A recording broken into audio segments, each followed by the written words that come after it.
ನಮಸ್ಕಾರ ಸ್ನೇಹಿತರೆ, ನಾನಿವತ್ತು ನಿಮ್ಗೊಬ್ರು ಕೃಷಿಕರನ್ನ ಪರಿಚಯ ಮಾಡ್ತೀನಿ.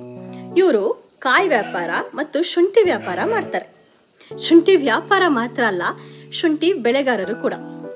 ಇವರು 20 ವರ್ಷದಿಂದ ಇದೇ ಕಾಯಕನ ಕಂಟಿನ್ಯೂ ಮಾಡ್ಕೊಂಡು ಬಂದಿದ್ದಾರೆ. ಅವರ ಜೀವನದ ಒಟ್ಟು ಗಳಿಕೆಯನ್ನು ಕೇಳಿದ್ರೆ ನಿಮಗೆ ನಿಜವಾಗ್ಲೂ ಆಶ್ಚರ್ಯ ಆಗುತ್ತೆ. ಪಿತ್ರಾರ್ಜಿತ ಆಸ್ತಿ 1.5 ಎಕರೆಯಿಂದ 23 ಎಕರೆವರೆಗೂ ತನ್ನ ಮಕ್ಕಳನ್ನ ಬೆಳೆಸಿ ಓದಿಸಿ ಎಲ್ಲ ಖರ್ಚುಗಳನ್ನು ಸಂಭಾಳಿಸಿ ಇಷ್ಟು ಆದಾಯ ಗಳಿಸಿರೋ ರೈತನೆಲ್ಲಾದ್ರೂ ಕೇಳಿದ್ದೀರಾ? ಬನ್ನಿ, ಇವತ್ತು ನಾನು ನಿಮಗೆ ಅವರನ್ನು ಪರಿಚಯ ಮಾಡಿಕೊಡ್ತೀನಿ. ಹೇಳಿ, ನಿಮ್ಮ ಹೆಸರು ಹೇಳಿ ಫಸ್ಟು. ನಿಮ್ಮ ಊರು ಯಾವುದು? ಕಾಳೆಗೌಡರು, ಜನಿವಾರ ಕಾಯಿ ಕಾಳೆಗೌಡರು. ಶುಂಠಿ ಬಗ್ಗೆಯಲ್ಲಿ ಏನಿಲ್ಲ, ಮೊದಲು ಉಕ್ಕೆ ಎಲ್ಲ ನೀಟಾಗಿ ಒಡಿಸ್ಕೊಂಡು ಒಣಗಿಸ್ಬೇಕು. ಆಮೇಲೆ ಸಾಲು ಹೊಡಿಸ್ಬೇಕು. ಗುಣಿ ತೆಗೆದು ಎಲ್ಲ ನೀಟಾಗಿ ಬೀಜನ ಮಣ್ಣಿಗೆ ಮುಚ್ಚಿ ಅದ್ರ ಮೇಲೆ ಹುಲ್ಲು ಹಾಸಿಗೆ ಹಾಕ್ಬೇಕು. ಹುಲ್ಲು ತರ್ಗು. ನೀವು ಬೀಜ ಹೇಗೆ ಸೆಲೆಕ್ಟ್ ಮಾಡ್ತೀರಾ? ಸೆಲೆಕ್ಟ್ ಮಾಡೇ ತಗೋಬೇಕು ಬೀಜನ. ಎಲ್ಲಿ ತರ್ತೀರಾ ಸಾಮಾನ್ಯವಾಗಿ? ಬೀಜ ನಮ್ದೇನೆ ಆಯ್ತದೆ, ಇದನ್ನೇ ಕಿತ್ಕೋಬೋದು ಚೆನ್ನಾಗಿದ್ರೆ. ಈ ಬೀಜನ ಕಿತ್ತು ಅದಕ್ಕೆಲ್ಲ ಔಷಧಿ ಮೆಡಿಸಿನ್ ಎಲ್ಲ ಹೆಜ್ಜಿ ಮಡಗಿ ಮನೆ ಹತ್ರ 15 ದಿವಸ ಮಡಗಬೇಕು. ಮನೆ ಹತ್ರ 15 ದಿವಸ ಮಡಗಬೇಕು.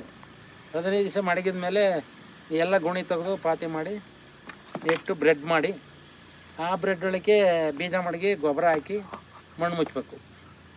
ಮಣ್ಣು ಮುಚ್ಚಿ ಒಂದು 40 ದಿವಸಕ್ಕೆ ಎಲ್ಲ ಗಿಡ ಬರುತ್ತೆ. 40 ದಿವಸ ಬೇಕು ಗಿಡ ಬರುತ್ತೆ. ಆಗಾಗ ತಾನಿಕ್ಕು ಗೊಬ್ಬರ ಔಷಧಿ ಹೊಡ್ಕೊಂಡು ನೀಟಾಗಿ ಬೆಳಿಬೇಕು. ಅಷ್ಟೇ ಬೆಳೆ. ಇದೇನೇ ಸುಲಭ, ಏನು ದೊಡ್ಡ ಇದೇನಲ್ಲ, ಇದು ಬೆಳಿಬೇಕು. ಹೌದಾ? ನಿಮಗೆ ಈ ಶುಂಠಿ ಬೆಳೆಯಲ್ಲಿ ಎಷ್ಟು ವರ್ಷದ ಅನುಭವ ಇದೆ? ಅಲ್ಲ, 24 ವರ್ಷ.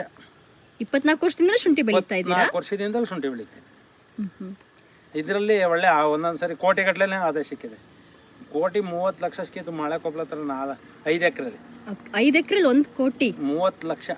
1,30,00,000 ಸಿಕ್ಕಿತ್ತು ಅಂದ್ರೆ ಎಲ್ಲ ಒಟ್ಟಿಗೆ. ಆಮೇಲೆ ಕಳಿಬೇಕಲ್ಲ ಅದರಲ್ಲಿ, ಔಷಧಿ ಗೊಬ್ಬರ ಬೀಜ ಎಲ್ಲ ಕಳೆದು ಒಂದು ಹೆಚ್ಚು ಕಮ್ಮಿ ಒಂದು 90 ಲಕ್ಷ ಕ್ಯಾಶ್ ಉಳಿದಿತ್ತು. ಎಲ್ಲ ಕಳೆದು, ಖರ್ಚೆಲ್ಲ ಕಳೆದು. ಕ್ರಮ ಮಾಡಿದ್ರೆ ಏನಾಗಲ್ಲ.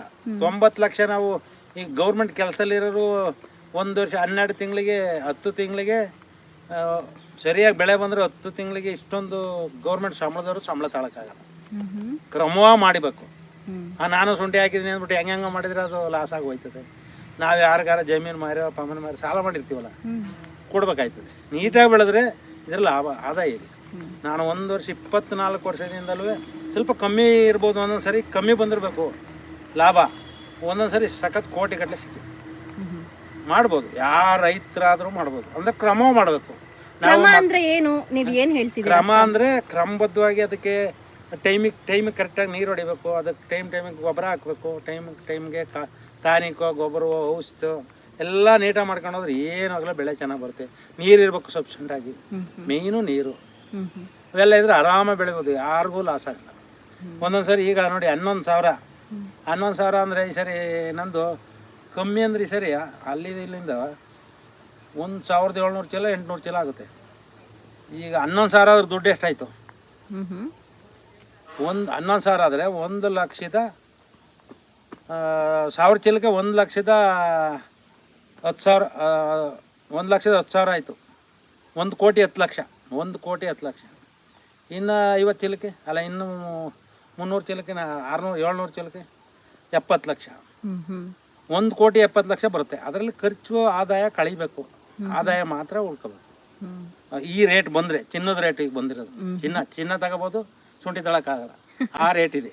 ಎಕರೆ ಜಮೀನ್ಗೆ ಕನಿಷ್ಠ ಅಂದ್ರು ಎಷ್ಟು ಖರ್ಚು ಬರುತ್ತೆ, ಎಷ್ಟು ಆದಾಯ ಬರುತ್ತೆ? ಫಸ್ಟು ನಾವು ಎಲ್ಲ ತಗೊಂಡು ಹಾಕ್ತೀನಿ ಅಂದ್ರೆ 4 ಲಕ್ಷ ಖರ್ಚು ಬರುತ್ತೆ ಫಸ್ಟ್ನೇ ಸರಿಗೆ.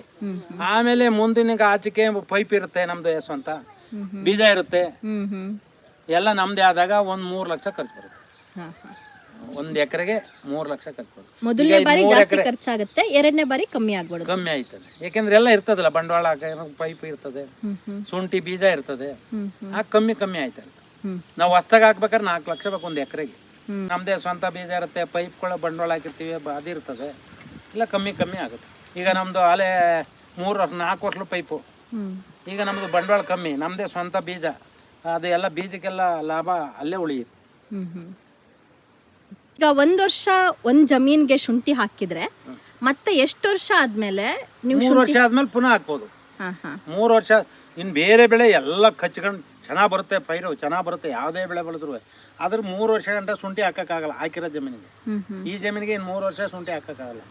ಯಾವುದೇ ಪೈರು ರಾಗಿ ಹಾಕ್ಬೋದು, ಜೋಳ ಹಾಕ್ಬೋದು, ಪ್ರತಿಯೊಂದು ತರಕಾರಿ ಬೆಳಿಬೋದು, ಎಲ್ಲ ಚೆನ್ನಾಗ್ ಬರುತ್ತೆ. ಶುಂಠಿ ಒಂದು ಬರಲ್ಲ ಈ ಭೂಮಿಗೆ 3 ವರ್ಷ ಆಮೇಲೆ ಹಾಕ್ಬೋದು. 3 ವರ್ಷ ಆದ್ಮೇಲೆ ಮತ್ತೆ ರೈತರಿಗೆ ಸರ್ಕಾರದಿಂದ ಈ ಶುಂಠಿ ಬೆಳೆಗಾರರಿಗೆ ಏನೇನ್ ಸಬ್ಸಿಡಿಗಳು ಸಿಗುತ್ತೆ? ಸಬ್ಸಿಡಿ ಬೀಜಗಳಿಗೆ ಏನಾದ್ರೂ ಸಬ್ಸಿಡಿ ಕೊಡ್ತಿದಾರಾ? ಔಷಧಿಗಳಿಗೆ, ಗೊಬ್ಬರ? ರೈತರಿಗೆ ನಮ್ದೇ ಸ್ವಂತ ಜಮೀನಾದ್ರೆ ಕೃಷಿ ಹೊಂಡ ತೆಗಿಯಕ್ಕೆ ಟಾರ್ಪಲ್ ಕೊಡ್ತಾರೆ, ಕೃಷಿ ಹೊಂಡಕ್ಕೆ ದುಡ್ಡು ಕೊಡ್ತಾರೆ, ಆಮೇಲೆ ಪೈಪ್ ಕೊಡ್ತಾರೆ. ನಮ್ಮದೇ ಸ್ವಂತ ಜಮೀನಾಗಿ ಪಾಣಿ ಎಲ್ಲ ಕರೆಕ್ಟಾಗಿ ಕೊಟ್ಟರೆ ಅವೆಲ್ಲ ಸಬ್ಸಿಡಿ ಸಿಕ್ಕುತ್ತೆ. ಅಂದರೆ ನಾವು ಕ್ರಮಬದ್ಧವಾಗಿ ಅಲ್ಲಿ ಸರ್ಕಾರಿ ಊರ್ತ ಹೋಗಿ ಕೃಷಿ ಇಲಾಖೆಯಲ್ಲಿ ಅದೆಲ್ಲ ಕೊಟ್ಟು ಅವೆಲ್ಲ ತಗೋಬೇಕು. ಸ್ವಲ್ಪ ಪರವಾಗಿಲ್ಲ, ನಾವು ಆರಾಮಾಗಿ ಒಂದು ಗಳಿಗೆ ಸುಧಾರಿಸ್ಕೊಳ್ಳೋಕ್ಕೋಸ್ಕರ ಒಂದು ಗುಡ್ಲೆ ಹಾಕೊಂಡು ಒಂದು ಸಿಂಪಲ್ದು ಒಂದು ಮಂಚ ಹಾಕೊಂಡು ನಾವು ಇಲ್ಲಿ ರೆಸ್ಟ್ ತಗೋತೀವಿ. ಯಾವ್ದಾರ ಮಳೆ ಗಿಳೆ ಬಂದರೆ ಮಂಚನ ಬೀಳುತ್ತಾ ನೀವು ಮಾತಾಡ್ತೀರಿ ಎಲ್ಲ ಒಂದು ಸ್ವಲ್ಪ ಯಾರ ಆಳು ಲೇಬರ್ ಗೀಬರ್ ಬಂದ್ರೆ ಕುಂತ್ಕೊಳ್ಳೋಕ್ಕೆ ನಿಂತ್ಕೊಳ್ಳೋಕ್ಕೆ ಸಡ್ಡು ಇರಬೇಕು. ಕೆಲವ್ರ ತೋಟದಲ್ಲಿ ಮಿಷನ್ ಮನೆಗಳೇ ಇರ್ತವೆ, ಅಲ್ಲಿರ್ಬೋದು. ಇಲ್ಲ ಅದು ಇಲ್ಲ ಅಂದರೆ ನಾವು ಸಡ್ಡು ಹಾಕ್ಲೇಬೇಕು. ಸಡ್ಡು ಹಾಕಿದರೆ ನಮ್ಗೆ ಅನುಕೂಲ, ಯಾವುದೊಂದು ಗೊಬ್ಬರ ಗಿಬ್ಬರ ಯಾವ ಪ್ರತಿಯೊಂದು ಮಡಿಕೊಳ್ಳೋಕ್ಕೆ ನಮ್ಗೆ ಅನುಕೂಲ ಇರುತ್ತೆ ಅಷ್ಟೇ. ಈ ಊರ್ ಕಡೆ ಲೇಬರ್ ಎಲ್ಲ ಸಿಗೋದ್ ಕಷ್ಟ ಅಂತ ಹೇಳ್ತಾರಲ್ಲ? ಇದೆ, ಆದರೆ ಒಂದು ಸ್ವಲ್ಪ ಜಾಸ್ತಿ ದುಡ್ಡು ಕೊಟ್ಟು ಎಲ್ಲ ಕರ್ಸ್ಕೊಂಡು ನಾವು ಕೆಲಸ ಮಾಡಿಸ್ಬೇಕು. ಜನಗಳು ಕರ್ಕೊಂಬಂದು ಒಂದು ಸ್ವಲ್ಪ ದುಡ್ಡು ಜಾಸ್ತಿ ಕೊಟ್ಟು ಸ್ವಲ್ಪ ಅವ್ರಿಗೆ ಎಣ್ಣೆ ಗಿಣ್ಣೆ ಆಳು ಮುಳು ಕೊಟ್ಕೊಂಡು ಕೆಲಸ ಮಾಡಿಸ್ಕೋಬೇಕು. ಸಾಕಿದೀವಿ, ಜನದ ಕಣ್ಣು ಬೀಳುತ್ತೆ ಅಂತ ಮೆಸ್ ಹಾಕೊಂಡಿದೀವಿ.